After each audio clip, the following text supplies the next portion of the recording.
예수님의 공생의 사역의 정점이라 할 수 있는 십자가상에서의 일을 함께 나누고 있습니다. 지난 주일에는 가상칠언이라고 하는 그런 부분들과 예수님께서 사유 기도를 하신 내용을 함께 살펴보았습니다. 오늘은 이어서 십자가에 달리신 예수님을 비방했던 사람들의 부류들을 우리가 생각하면서 거기서 우리에게 주신 교훈을 함께 나누도록 하겠습니다. 당시 예수님을 비방했던 그 부류가 네 그룹이 있었는데 그 첫째가 지나가던 행인들로 나와 있습니다. 이 사람들은 길을 지나가다가 고개를 흔들면서 우리가 머리를 절레절레 흔들죠. 누구를 욕할 때, 조롱을 할 때 참 안타깝다라는 것을 이렇게 나타낼 때 머리를 흔들면서 얘기를 하죠. 그렇게 머리를 흔들면서 예수님을 모욕하면서 성전을 헐고 사흘 만에 짓겠다고 한 네가 왜 십자가에 달려 있느냐? 네가 만일 하나님의 아들이라고 한다면 십자가에서 내려와라 라고 이렇게 조롱했어요. 자, 둘째로 조롱했던 자들이 바로 로마 군병들인데 이들은 예수님에 대해서 사실 별 관심이 없는 자들입니다. 밑에 말단 군병들이다 보니까 위에 상관들이 시키면 시키는 데 일을 하는 자들이고, 그래서 예수님을 십자가에 못 박는 일이 바로 이들의 책임이었죠. 그래서 예수님을 십자가에 못 박고 나서 그 예수님을 이들이 또 조롱합니다. 네가 만일 하나님의 아들이면 십자가에서 내려와 봐라. 뭐 이런 식으로 예수님을 조롱하고, 그리고 예수님의 옷, 겉옷과 속옷을 제비를 뽑아서 이들이 나눠 가지는 일을 하게 됩니다. 그리고 세 번째는 대제사장들과 바리새인 서기관들, 즉 종교 지도자들이죠. 이들도 역시 예수님을 희롱하면서 그 스스로를 구원할 수 없는 이스라엘 왕이 아니냐, 십자가에서 내려와 봐라, 그러면 우리가 믿겠다라고 동일한 말로 예수님을 조롱했습니다. 예수님께서 달리신 십자가 위에는 죄명을 쓴 패가 붙어 있었는데 바로 유대인의 왕이다라고 되어 있습니다.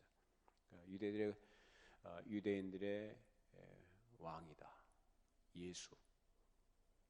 그래서 이것을 세 개의 언어로 기록을 했는데, 하나는 그 당시 유대인들이 통용으로 쓰고 있었던 아람어로 써 있고, 하나는 로마글, 또 하나는 헬라어, 이렇게 세 가지 언어로 기록이 되어 있습니다. 그래서 이것을 빌라도가 썼는데, 이 빌라도가 이 죄패에 그렇게 유대인의 왕 예수라고 쓴 것은 그의 생각에 담겨져 있다고 할 수 있습니다. 즉 로마 법에 비추어 볼 때 현실적으로 아무런 상관도 없는 말을 갖다 붙인 거죠. 무슨 말이냐면 실제적으로 유대인의 왕이라고 하는 것이 로마 황제의 권력에 도전하는 의미에서의 왕이 아니다라는 얘기예요. 그러니까 로마 법에 저촉이 돼야 안 돼요. 전혀 저촉이 안 되는 거예요. 그래서 상관없는 그런 뜻으로 쓴 거예요. 즉 무슨 말이냐면 그것은 바로 유대인들끼리의 얘기다라는 얘기입니다. 그래서 자기가 원치 않았지만 유대인들이 소요를 일으키고 또 협박을 일삼으니까 이 문제는 총독 자신의 권한과 힘으로도 어쩔 수 없는 상황이었기 때문에 예수를 십자가에 처한다는 뜻을 나타내는 것입니다. 그래서 빌라도의 이러한 연약함과 그 탐욕과 이기적인 태도가 그릇된 판결을 내리게 된 것이고, 그리고 예수님은 십자가에 못 박히도록 넘겨주게 된 것입니다. 이렇게 빌라도는 유대인들과 사실상 타협을 했고 그것으로 자기 자신의 정치적 이득과 출세를 기대했던 것입니다만 그렇게 되지는 않았습니다. 그는 주 35년 비무장 상태인 사마리아인들 무참히 학살한 대학살을 저지른 것으로 인해서 로마로 소환이 됐고, 소환돼서 재판을 받던 중에 그가 총독으로 재직했을 때 행했던 여러 가지 포악한 일들과, 그리고 무엇보다도 죄 없는 예수님을 십자가형에 처하도록 넘겨준 이 문제도 거기서 거론이 됐을 것이고, 결국 그 자리를 잃을 뿐만 아니라 그의 마지막은 인생이 비참한 최후를 맞이하게 됩니다. 그 빌라도에 의해서 십자가에 달리신 예수님을 지금 여러 사람들이 조롱을 하고 있어요. 그 가운데 오늘 우리가 생각해 볼 것은 이제 네 번째 부류인데, 누구냐? 예수님 양옆에 매달린 두 강도 이야기입니다. 여기서 강도라고 표현했는데 그 말의 원의는 불안당이나 악당이라는 의미보다는 뭔가 이 현실을 뒤집어엎는 이 혁명가, 혁명운동가로 이해하는 것이 맞을 듯합니다. 왜냐하면 예수님 당시에 로마의 압제하에 있었던 그들의 입장에서 뭔가 혁명을 일으켜서 자기 민족을 해방하는 것이 민족의 수건이었고, 우리 식으로 얘기하자면 독립운동가격으로 생각하시면 되겠습니다. 그래서 이들이 군자금을 마련한다든지 또는 그들의 활동에 필요한 자금을 모으기 위해서 사람들을 강요하거나 또는 강탈을 해서 그 자금을 확보하는 일들을 여러 가지 했을 것이다, 그 말이죠. 그런 가운데 살인도 저질렀을 것이고, 그런 의미에서 강도라 이렇게 얘기하는 것입니다. 이 사람들이 예수님과 같이 곁에서 십자가에 못 박힐 때 대제사장들과 유대 지도자들이 함께 예수님을 비난했던 소리를 들었던 것입니다. 그래서 오늘 본문 42절에 그가 남은 구원하였으되 자기는 구원할 수 없도다. 그가 이스라엘의 왕이로다. 지금 십자가에서 내려올지어다. 그리하면 우리가 믿겠노라. 그러니까 이 소리를 들은 거죠. 십자가에 못 박힌 상태에서. 그러니까 그들도 같이 십자가에 매달린 처지에서 예수님을 향해 욕을 했던 것입니다. 메시아라면 어떻게 저렇게 죽을 수 있느냐, 저렇게 힘없이. 그동안 능력을 행했고 기적을 행했다고 한다면, 그래서 참 메시아라고 한다면 자기 자신을 스스로 구원하고 십자가에서 내려와서 자기를 구원하고, 그리고 자기들도 사실 매달려 있는 십자가에서 구원해 줄 수 있어야 되지 않겠느냐라는 이러한 식으로 예수님을 조롱한 거죠. 이렇게 둘 다 처음에 예수님을 비난했습니다. 그런데 그중 하나가 어떻게 해서 회개를 하게 된 거죠. 그것도 십자가에 달려있는 동안 한순간에 그렇게 된 겁니다. 십자가에 달린 후 6시간도 안 되는 사이에 그렇게 된 것이죠. 예수님이 십자가에 달리신 시간이 몇 시입니까? 오전 9시에 달렸죠. 9시부터 12시까지 3시간 동안의 기록이 성경에 있고요. 12시부터 오후 3시까지는 성경에 기록이 없습니다. 왜냐하면 그 시간은 캄캄한 어두움이 뒤덮었던 시간입니다. 그리고 오후 3시가 다 됐을 때 예수님께서 엘리 라마 사박다니라는 말씀을 하셨죠. 이것이 어둠의 끝에서 시작한 4마디의 말씀 중에 첫 번째 말씀이에요. 가상칠언 중에 첫째 말씀이 저들의 죄를 사해 주시라는 말씀이었고, 둘째는 이 회개한 강도에 대한 이 낙원의 약속이었고, 셋째는 사도 요한에게 모친 마리아를 부탁한 내용이었습니다. 이 3마디 말씀이 바로 아침 9시에서 정오까지의 일인 것입니다. 그런데 여기 강도 하나가 얼마 후에 회개를 한 거죠. 십자가에 달린 상태에서 의인을 비난하고 있는 자신을 본 것입니다. 자기 옆에서 십자가에 달린 이 의인은 자신과 달리 아무 죄가 없는 분이라는 사실, 종교 지도자들의 음모와 모함에 몰려서 결국 참혹한 죽음을 맞이하게 된 것을 이가 아는 것입니다. 자신들은 죄가 있기 때문에 거기에 합당한 형벌을 받는 것이 마땅하다고 하지만 저분 아무 죄도 없이 억울하게 누명을 쓰고 핍박을 당하시고 죽는 것임을 이가 생각하게 된 것입니다. 적어도 자신이 알고 있는 예수라는 분은 어느 것 하나 나쁜 일을 한 적이 없는 분이요, 백성들을 불쌍히 여기시고 많은 기적을 행해서 사람에게 소망과 위로를 주고 믿음을 주신 분인데 저렇게 억울하게 모함을 받고 죽임을 당하게 되셨나라는 생각과 그러한 주님을 비난하고 조롱한 자신의 잘못을 깨닫게 된 것입니다. 그래서 아무 생각 없이 비난하고 함부로 조롱했던 자신의 잘못을 뉘우치게 된 것이죠. 사람이 양심이 있고 정당한 생각을 할 줄 안다면 선한 것과 악한 것을 분별할 줄 압니다. 그래서 선한 것은 선하다고 말하는 것이고 악한 것은 악하다고 말하는 것입니다. 이 강도는 지금 자기가 받는 십자가의 형벌이 자기 자신은 당연한 것으로 생각합니다. 자기가 그동안 행했던 수많은 악행들, 물론 명분이야 민족을 해방한다라는 명분을 갖고 그런 일들을 했겠지만은 그 명분 하에서 얼마나 많은 사람들이 고통을 가하고 자기들이 갖고 있는 야망을 성취하기 위해서 얼마나 많은 사람들에게 피해를 줬는가라는 이런 생각들을 하면서 자기가 당하는 형벌이 그 죄의 대가라는 생각을 하게 된 것이죠.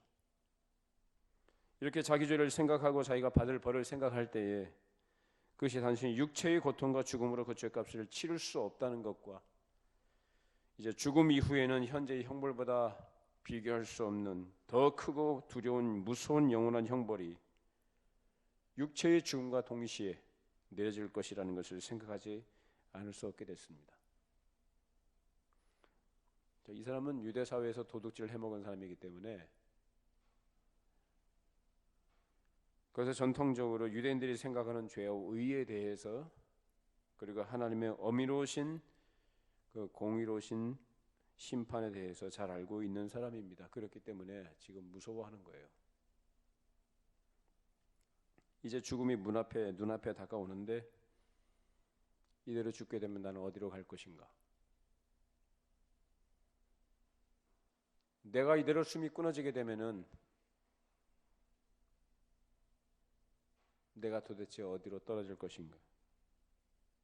결국 유대 사회에서 전통적으로 알고 있듯이 죄인이 가야 되는 것은 수올이라는 지옥이다라는 것을 이 사람이 생각한 거죠. 그렇기 때문에 그 지옥 형벌을 면하기 위해서는 회개해야 된다라는 생각을 하게 된 것입니다.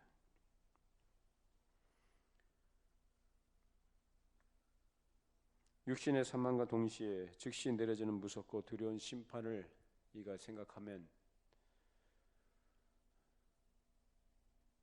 그 죽음을 목전에 둔 상태에서도 얼마나 마음이 극심한 공포 속에 있었겠습니까?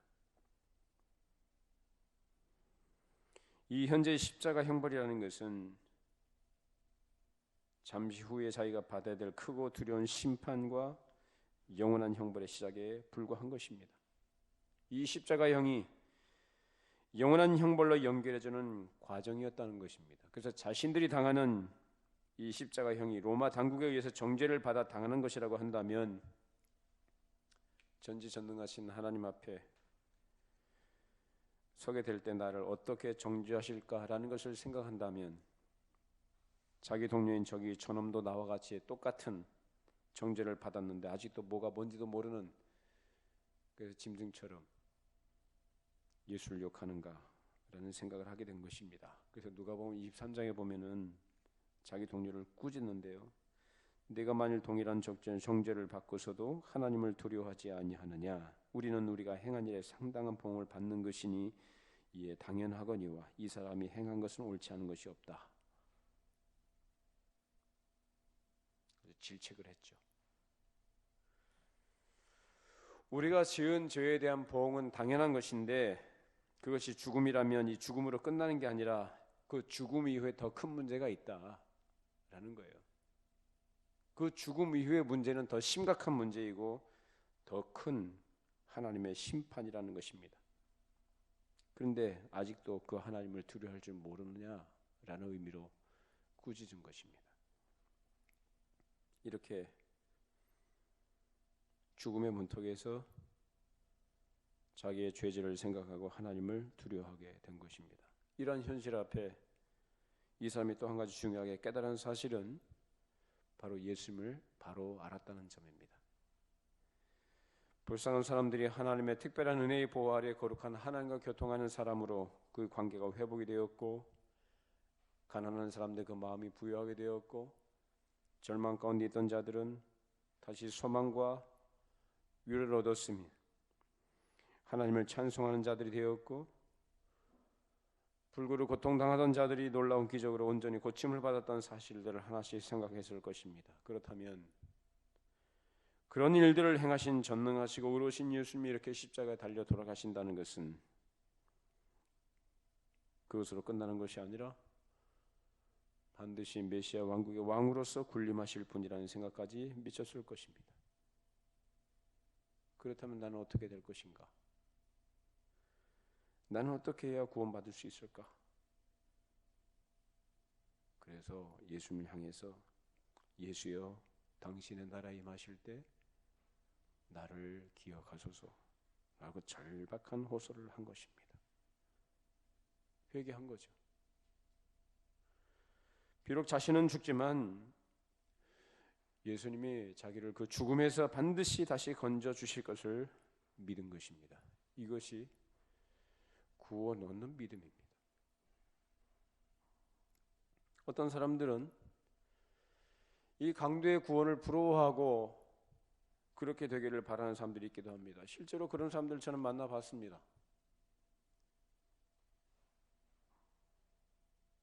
자기 하고 싶은 대로 마음대로 살다가 죽음의 문턱에 이르렀을 때 그때 회개하면 되지 않느냐라는 거예요.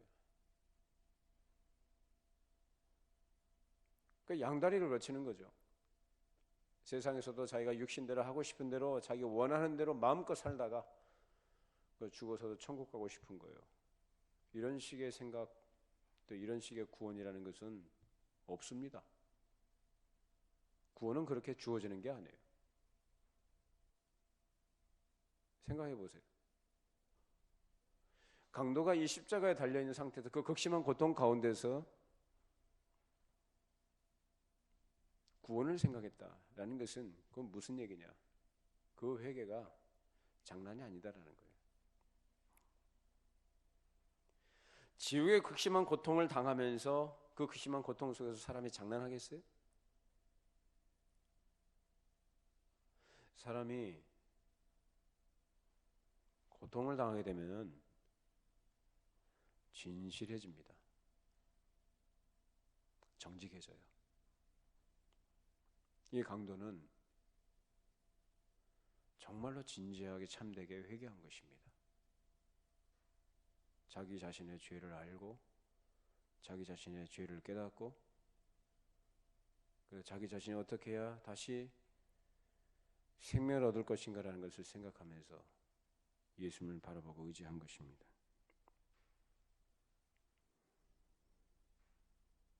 우리가 생각해 볼 것은 동일한 고통 속에서도 다른 한 강도는 회개하지 않았다는 겁니다. 그렇죠? 강도 둘이 매달렸잖아요. 동일한 죄를 짓고 동일한 형벌과 고통을 받고 있는 이 두 사람 중에서 한 사람은 회개를 하고 한 사람은 회개를 하지 않았단 말이에요. 그렇다면 이 회개는 뭐냐라는 거예요. 회개는 아무나 하는 게 아니에요. 아무나 할 수 있는 게 아니라 바로 은혜의 결과인 것입니다. 성령께서 그 마음속에 그 죄를 깨닫게 해주셔야 돼요. 자기의 비참한 처지를 깨닫게 해주셔야 돼요. 그 죄와 비참함을 깨달은 자들이 그리고 무서운 형벌이 있다는 것을 깨달은 자들이 더 이상 자기로서 어쩔 수 없는 그러한 비참한 처지에 있다는 것을 깨달은 자들이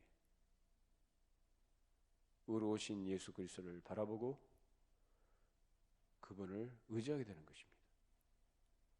이것이 바로 회개와 믿음이라는 것입니다. 이 한 강도는 바로 그 성령님의 역사하심으로 회개를 한 것이죠. 자기 죄를 알고 자기 죄를 인정하고 또 죄악의 고통 가운데 현실을 원망하지 않고 오히려 자신의 죄를 깨닫고 거기서 회개한 거예요.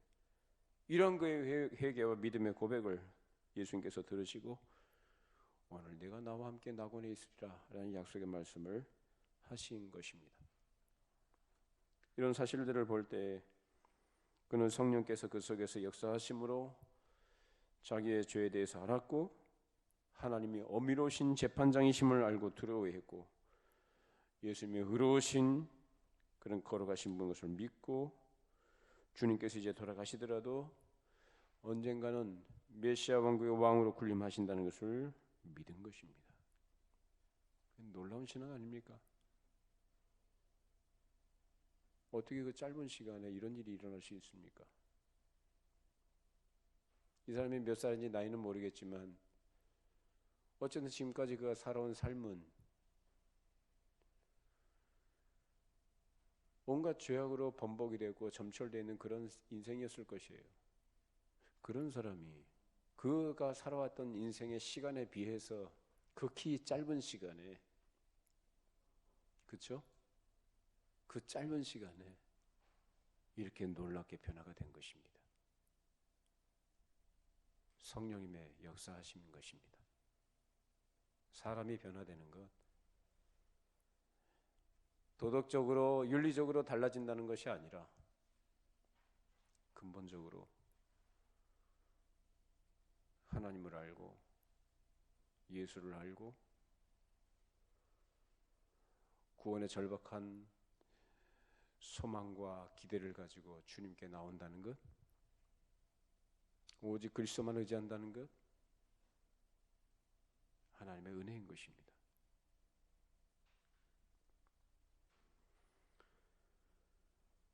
이토록 짧은 시간에 엄숙한 지옥의 문 앞에서 하나님의 심판대에 가까이 와서 그에게 성령께서 역사하시니까 그런 정신이 돌아왔던 거예요. 이것이 바로 구원하시는 하나님의 기묘하신 은혜인 것입니다. 이런 은혜가 여러분 모두에게 있기를 바랍니다.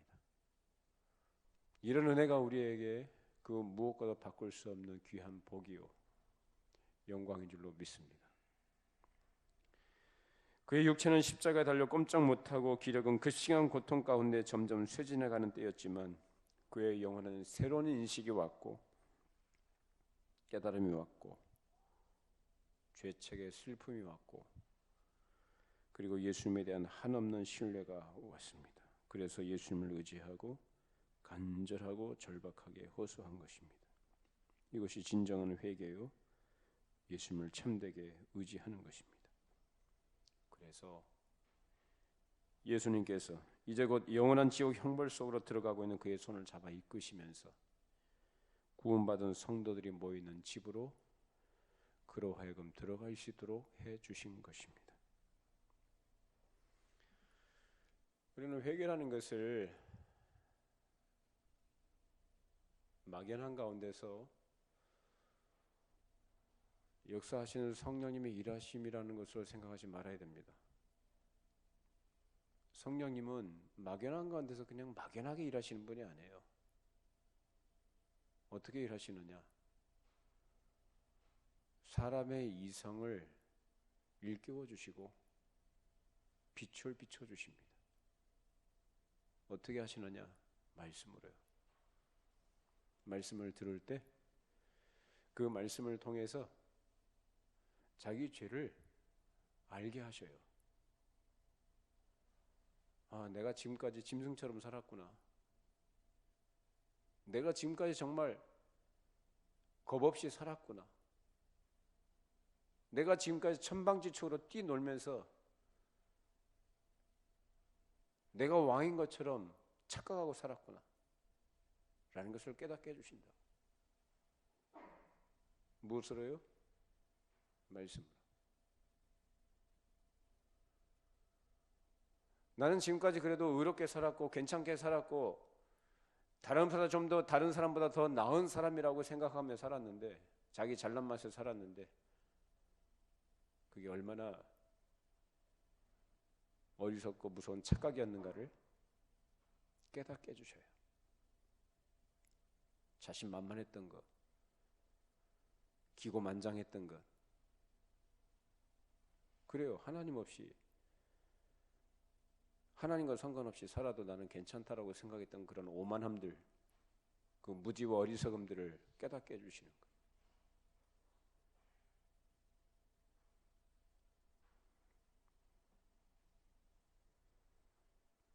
성령께서 그의 그런 생각이 나게 하시려고 먼저 말씀으로 그 이성을 밝게 비추어 주셔서 첫째는 자기 현실을 생각하게 하신 것입니다. 죄와 그 비참함에 대해서, 그리고 하나님이 계시다는 기본적인 사실을 다시 생각하게 하시는 겁니다. 아니, 하나님이 계시니 안 계시니 이런 말들을 해요? 왜 하나님이 계시다라는 사실은 마귀도 잘 안다 그랬어요. 누구보다도. 사람이 아무리 하나님이 없다고 말은 하지만 그건 말뿐이고요. 기본적으로 하나님이 계시다는 것을 생각합니다. 다.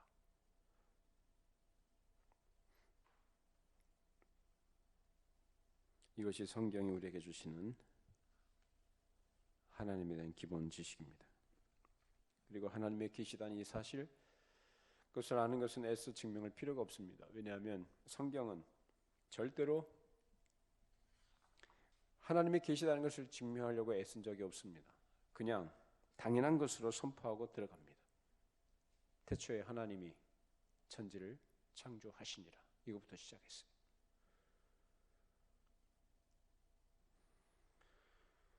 이처럼 하나님의 존재에 대해서 계시다는 사실을 이 강도가 생각하게 된 것이죠. 이 강도가 어디 사람입니까? 유대인이 아닙니까? 유대인이라고 하면 어려서부터 어떤 문화와 환경 속에서 살았겠습니까? 율법을 배웠죠.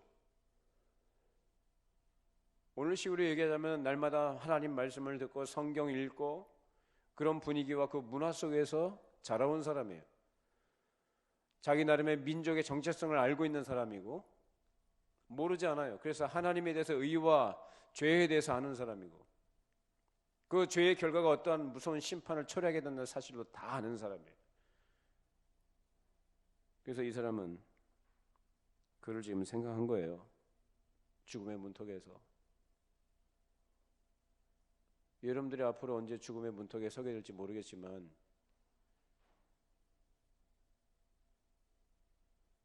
여러분 가운데 아마 이러한 강도와 같은 그런 생각을 하게 되는 분들이 있을지도 모르겠어요. 아, 내가 어려서부터 들었던 말씀들이 바로 이것이었구나. 내가 그동안 교회에서 쭉 들어왔던 늘 듣던 말씀들이 바로 이것이었구나. 그때는 몰랐는데, 그때는 관심도 없고 귀 기울여 듣지 않았는데 자기의 처지를 생각해 보니까, 자기 지금 처해 있는 현실을 보니까 이 엄중한 현실 속에서 자기의 비참함을 깨닫게 되는 거예요. 이 비참한 가운데 그대로 끝나게 되면 내가 어디로 갈 것인가를 생각하는 겁니다.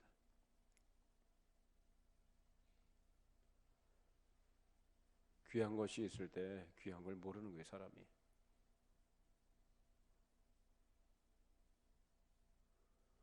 우리가 예배를 주일에 늘 모여서 당연한 것으로 누렸던 이 모든 것들이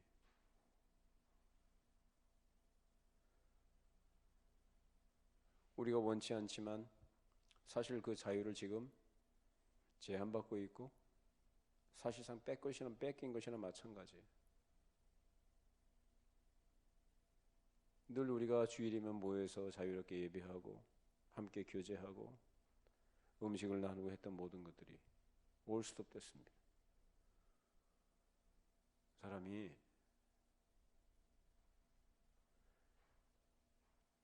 그래서 범사에 감사할 수 있어야 되는 거예요.